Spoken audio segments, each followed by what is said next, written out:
Assalamualaikum warahmatullahi wabarakatuh. Perkenalkan, nama saya Muhammad Anu Zikrila. Saya berasal dari kelas 11 Q2. Pada kesempatan kali ini saya akan mempresentasikan mengenai analisis spesial menggunakan SIG. Kemampuan analisis spesial menggunakan SIG dapat diklasifikasikan bermacam-macam. Klasifikasi di bawah ini mengacu pada Aronoff 1989. Yang pertama, pengukuran, query spesial, dan fungsi klasifikasi. Yang kedua, fungsi overlay. Yang ketiga, fungsi neighborhood.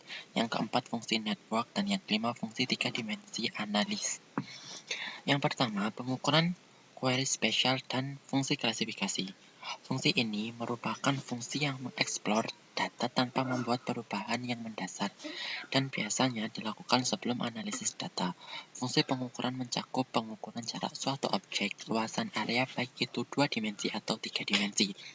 Query spesial dalam mengidentifikasi objek secara selektif, definisi pengguna, maupun melalui kondisi logika. Contoh, misalnya area yang kurang dari 40.000 meter persegi pada area penentukan lahan. Fungsi klasifikasi dalam mengklasifikasikan kembali suatu data spesial atau atribut menjadi data spesial yang baru dengan menggunakan kriteria tertentu. Yang kedua, fungsi overlay.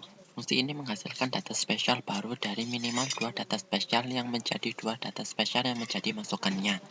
Contoh, bila untuk menghasilkan wilayah-wilayah yang sesuai untuk budidaya tertentu, misalnya kelapa sawit, diperlukan data ketinggian permukaan bumi, kadar air tanah, dan jenis tanah, maka fungsi analisis spesial overlay akan dilakukan terhadap ketiga data spesial dan atribut tersebut.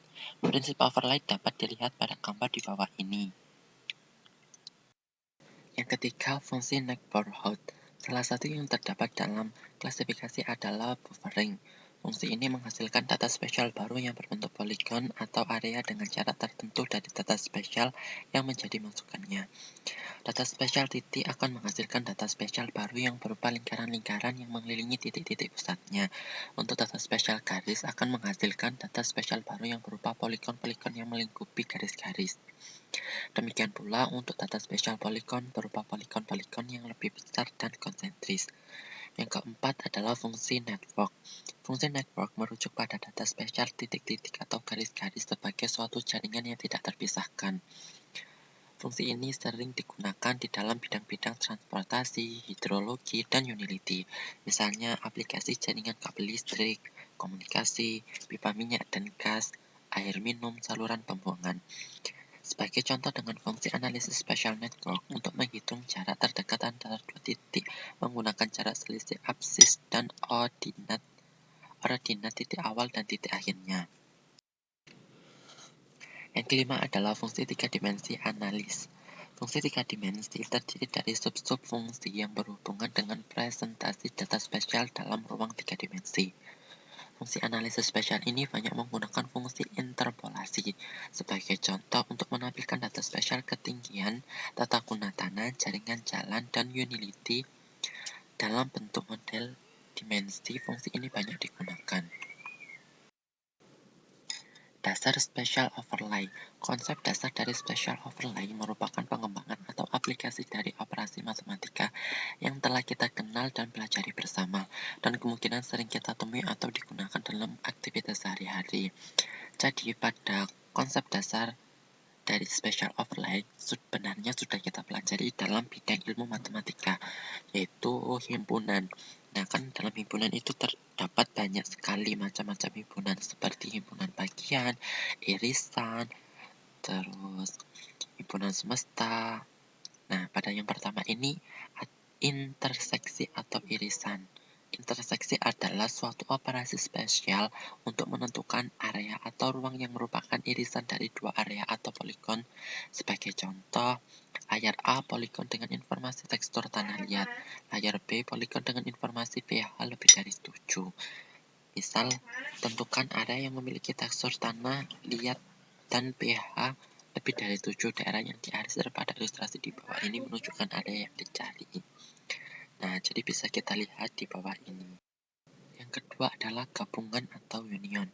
Penggabungan dua atau lebih area atau poligon menjadi satu kesatuan area disebut sebagai proses penggabungan union. Ilustrasi di bawah ini memberikan penjelasan dari proses union. Dan yang selanjutnya adalah penelusuran atau query. Penelusuran atau query adalah suatu cara untuk mencari area yang memiliki satu kriteria tertentu. Misalkan kita mencari area yang memiliki tekstur tanah liat, atau kita mencari tanah dengan nilai pH lebih dari 7. Pada dasarnya perbedaan query dengan operasi sebelumnya adalah interseksi, union, atau kombinasi keduanya merupakan penelusuran dengan menggunakan kriteria atau kata kunci lebih dari satu. Sedangkan query merupakan proses pencarian dengan kriteria atau kata kunci tunggal. Nah, ilustrasi di bawah akan lebih memahami. Yang selanjutnya adalah pengantar geoprocessing dan analisis awal dengan ArcView. Pada bab ini menyajikan fungsi analisis dan modeling menggunakan salah satu software GIS yang mempunyai kemampuan sangat banyak, yaitu ArcView GIS. ArcView merupakan sebuah software GIS yang memiliki tampilan sederhana, menarik, interaktif, namun memiliki tingkat kemudahan yang cukup tinggi dan kemampuan analisis yang sangat baik. Kemampuan analisis tersebut diantaranya kemampuan untuk mendapatkan informasi dari objek yang dipilih, membuat zona buffer suatu objek seperti jalan atau sungai, membuat operasi overlay terhadap poligon, menggunakan operator-operator query basis data relasional, penggunaan fungsi-fungsi statistik, dan sebagainya. Beberapa kemampuan analisis tersebut membutuhkan ekstension tambahan yang terkadang harus aktifkan terlebih dahulu atau terkadang harus diinstal tersendiri karena terpisah dari program standar. Geoprocessing. Extensional geoprocessing terdiri atas 6 operasi yang hampir seluruhnya membutuhkan lebih dari satu DEM. Operasi geoprocessing tersebut terdiri atas yang pertama adalah dissolver. Proses dissolver akan menggabungkan fitur yang berada dalam satu DEM berdasarkan nilai dari atribut yang telah ditentukan. Proses ini akan mengumpulkan beberapa fitur yang mempunyai nilai yang sama pada sebuah atribut yang telah ditentukan. Yang kedua adalah merge. Merge merupakan suatu proses untuk membuat suatu DEM yang mengandung fitur yang berasal dari dua atau lebih DEM. Dengan kata lain, proses ini akan menambahkan fitur dari dua atau lebih DEM ke dalam sebuah DEM. Dalam proses ini, atribut yang mempunyai nama yang sama akan tetap disimpan dan digunakan. Yang ketiga adalah clip. Clip merupakan suatu proses untuk membuat sebuah DEM baru dengan mengoverlaykan fitur dari dua buah DEM. Salah satu dari dua DEM tersebut haruslah merupakan poligon DEM yang disebut overlay DEM. Proses clip menggunakan sebuah clip DEM yang berfungsi sebagai cookie-cutter untuk mengklip sebuah input DEM, namun dalam prosesnya tidak mengubah atribut DEM tersebut. Yang keempat adalah intersect. Proses intersect digunakan untuk mengintegrasikan dua buah spesial data. Dalam prosesnya, sebuah input DEM akan integrasikan dengan sebuah overlay DEM untuk menghasilkan sebuah output DEM. Output DEM mengandung fitur dari overlay DEM dan hanya fitur dari input DEM yang overlay dengan fitur dari overlay DEM. Yang selanjutnya adalah union. Proses union akan menghasilkan sebuah DEM baru dengan mengoverlaykan dua buah polygon DEM yang mengandung seluruh fitur dan atribut full extent dari dua buah polygon DEM tersebut. Yang terakhir adalah ASCII Data by Location. Proses ASCII Data by Location akan melakukan sebuah special join dari dua buah DEM yang ditentukan berdasarkan hubungan special relationship antara fitur dari dua buah DEM tersebut.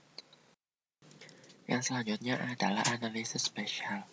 ArcView Spatial Analysis digunakan untuk menemukan dan mengerti lebih baik hubungan spesial dari data, sehingga dapat ditampilkan dan menjalankan query guna menghasilkan suatu aplikasi yang diinginkan. Spatial Analysis sangat berguna terutama karena kemampuannya untuk menggabungkan data raster dan data vektor. Spatial Analysis menyediakan alat untuk membuat surface penampakan 3 dimensi dan menghasilkan karakteristiknya. Di bawah ini adalah beberapa contoh masalah yang bisa dipecahkan dengan menggunakan spatial analysis. Yang pertama, menemukan lokasi yang paling baik untuk sebuah tempat pembuangan limbah. Yang kedua, menentukan prioritas lahan yang akan direhabilitasi. Yang ketiga, menentukan area penyangga. yang terakhir adalah mengalokasikan lahan untuk perkebunan. Fungsi-fungsi spesial analisis. Di sini akan dipelajari fungsi-fungsi yang bisa dijalankan oleh spesial analisis, jenis-jenis permasalahan yang bisa dipecahkan oleh masing-masing fungsi tersebut, cara-cara masing-masing fungsi tersebut memecahkan permasalahan. Yang selanjutnya adalah memetakan jarak. Pemetaan jarak adalah menghitung berapa jauh masing-masing sel dari objek terdekat yang Anda pilih. Misalnya jalan, sawmill, rumah sakit. Jarak bisa diukur berdasarkan Euclidean, jarak dari suatu objek ke objek lain, atau berdasarkan usaha yang diperlukan untuk mencapai suatu titik dari titik lain. Dua fungsi utama yang disediakan oleh spesial analisis menggunakan sistem Euclidean untuk menentukan jarak adalah pemetaan jarak, pemetaan kedekatan. Sedangkan dua fungsi penting yang biasa dilakukan menggunakan biaya sebagai sistem pengukuran adalah pemetaan jarak dengan pembobotan dan analisa path. Yang selanjutnya adalah pemetaan jarak atau distance mapping. Fungsi distance mapping adalah menghitung berapa jauh masing-masing sel dari objek terdekat.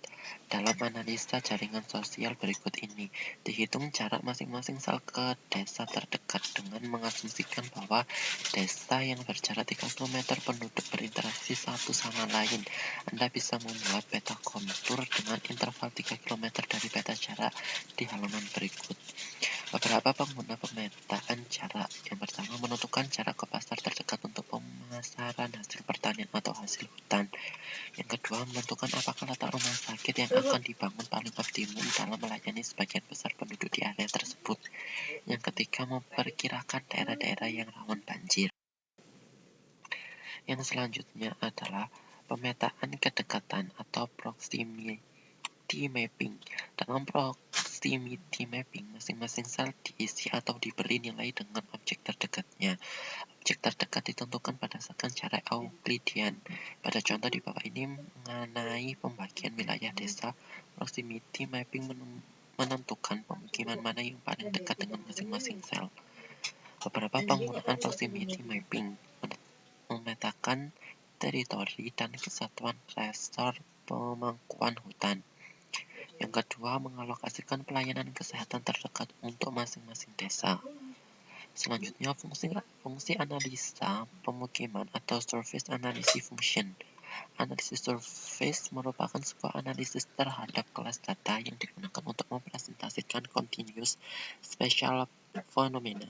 Walaupun surface analysis menekankan pada data surface dalam bentuk continuous spatial data, namun sebuah surface dapat mempresentasikan sekumpulan data-data titik.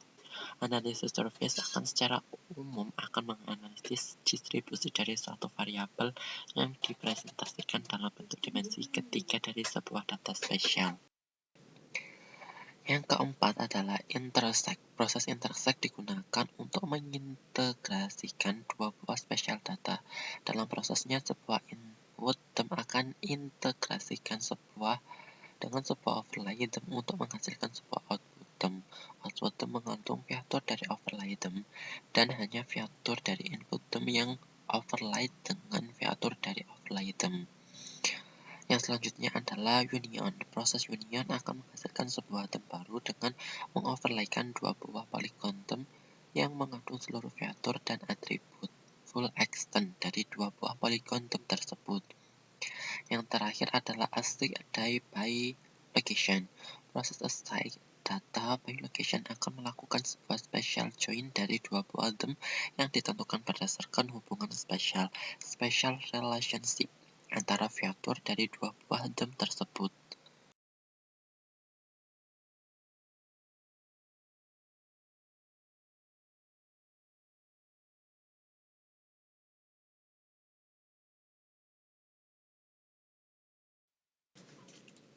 Yang selanjutnya adalah kontur.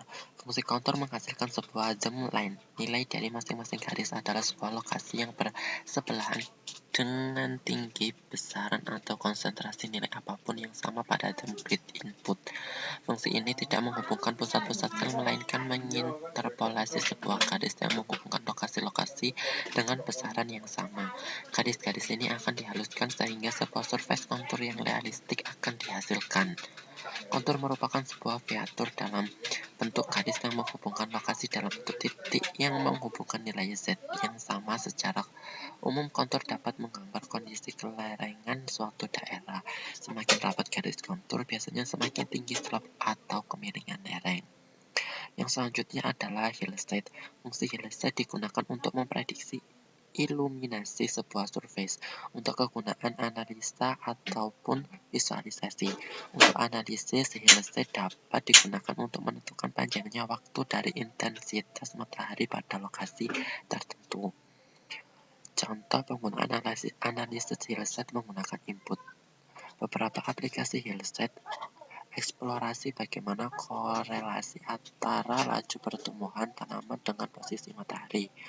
Yang kedua, membuat visualisasi yang menarik untuk menentukan distribusi beragam penggunaan lahan pada terrain. Pilih menu hillside. Fungsi penelusur. Fungsi-fungsi ini memungkinkan Anda untuk mencari sebuah subset yang terdiri dari sel-sel dalam sebuah input demi grid. Ada dua cara untuk mencari subset, dengan atribut atau dengan bentuk geometrik. Dalam pemilihan atribut atau dua macam pemilihan, sebuah pemilihan dan sebuah uji. Pemilihan atribut ini mengevaluasi sebuah ekspresi matematis untuk menghasilkan subset dengan select pada sel-sel yang memenuhi kriteria diberi nilai asli mereka, sedangkan pada semua sel lain diberi no data. Dengan tes pada sel-sel yang memenuhi kriteria, ekspresi atribut yang ditentukan akan diberi nilai 1, sedangkan pada semua sel lain diberikan nilai 0.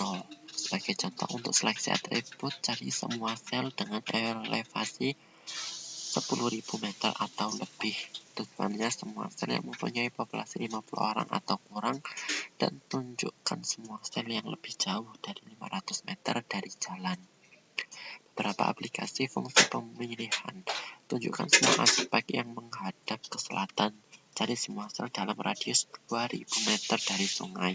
Tunjukkan nilai dari sel tertentu yang sudah dipilih secara interaktif. Operator matematis. Operator matematis menerapkan sebuah operasi matematis pada nilai-nilai dalam dua atau lebih input demi grid. Fungsi matematis menerapkan sebuah fungsi matematis pada nilai-nilai dalam sebuah input demi grid. Ada 4 kelompok operator matematis: arithmetic, boolean, relation, dan bitwise. Aritmatik operasional matematis menjalankan operasi penambahan, pengurangan, perkalian, dan pembagian dari dua demi grid atau angka, sebuah kombinasi dari keduanya. Yang selanjutnya adalah boolean. Operator boolean menggunakan boolean logic true atau false pada nilai-nilai input. Nilai output dari true akan ditulis sebagai 1 dan false sebagai 0. Relasional operator rasional mengevaluasi kondisi relation tertentu. Jika sebuah kondisi adalah true, outputnya adalah 1. Jika kondisinya adalah false, outputnya adalah 0. Dalam sebuah studi erosi, sebuah operational relation bisa digunakan untuk menunjukkan area dengan risiko erosi tertinggi, mencari sebuah sel dengan slope lebih dari 70%. Bitwise. Operator bitwise menghitung berdasarkan representasi binari dari nilai input. Operator ini bisa digunakan untuk menentukan bagaimana air mengalir pada sebuah surface. Operator ini hanya bisa digunakan dengan a few request. Beberapa aplikasi operator matematis. Operator bisa memecahkan beragam problem, tetapi yang lebih penting adalah mereka merupakan bagian dari building block dalam model-model yang lebih kompleks.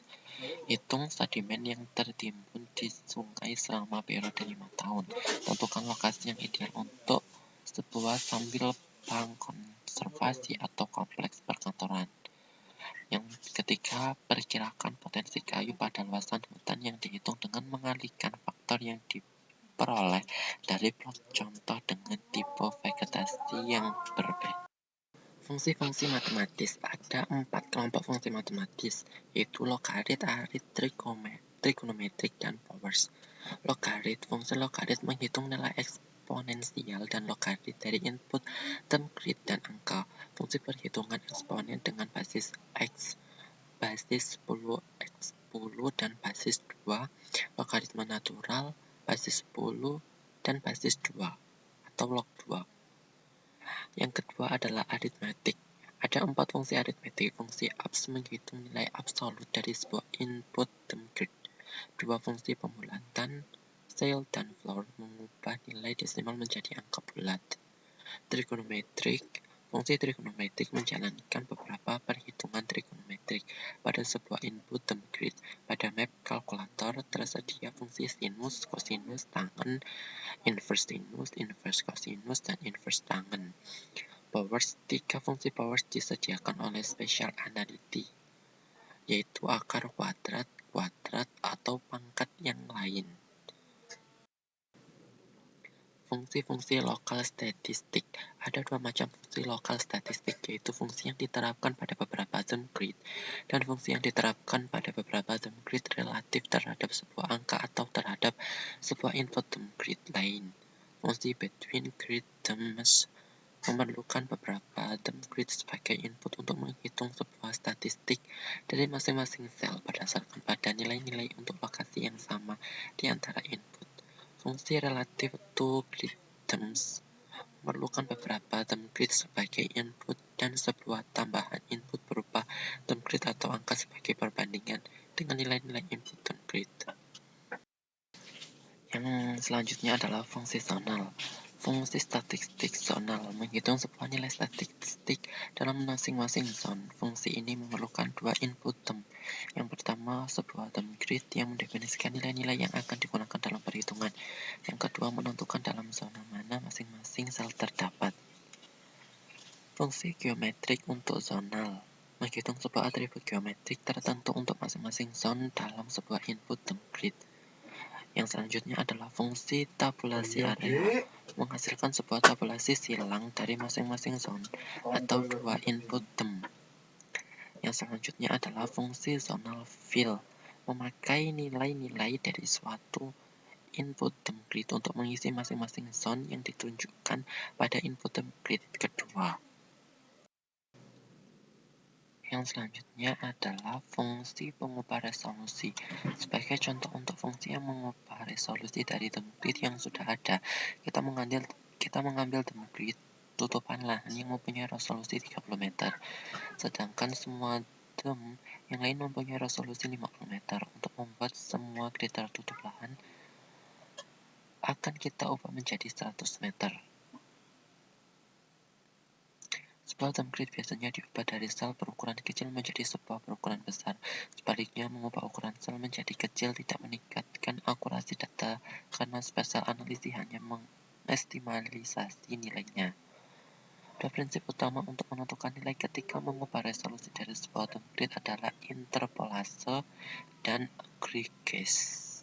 Fungsi-fungsi ini tidak tersedia melalui interface spatial analysis, akan tetapi extension spatial tools yang bisa di-download dari ESRI website menyediakan fasilitas aggregation, transformation, dan reusable pada menu analisis. Proses mengagregasi grid dengan resolusi 30 meter menjadi grid dengan resolusi 90 meter dengan meratakan nilai slope pada masing-masing slope. Yang selanjutnya adalah fungsi transformasi geometrik dan mosaiking. Fungsi transformasi geometrik bisa mengubah lokasi dari masing-masing sel pada sebuah term grid atau mengubah penyebaran geometri dari sel-sel dalam sebuah term grid untuk menghilangkan distorsi. Fungsi mosaiking mengombinasikan beberapa term grid dari beberapa area yang bersebelahan ke dalam sebuah term grid. Fungsi data clean up. Kadang-kadang sebuah term grid mengandung data yang salah atau tidak relevan untuk analisis yang akan kita lakukan. Sebagai contoh, pada sebuah term grid yang dihasilkan dari pengklasifikasian citra satelit, area-area sangat kecil dan terisolasi dapat dianggap sebagai kesalahan pengklasifikasian. Sekian dari saya. Apabila ada kesalahan baik kata, saya mohon maaf yang sebesar-besarnya dan terima kasih. Wassalamualaikum warahmatullahi wabarakatuh.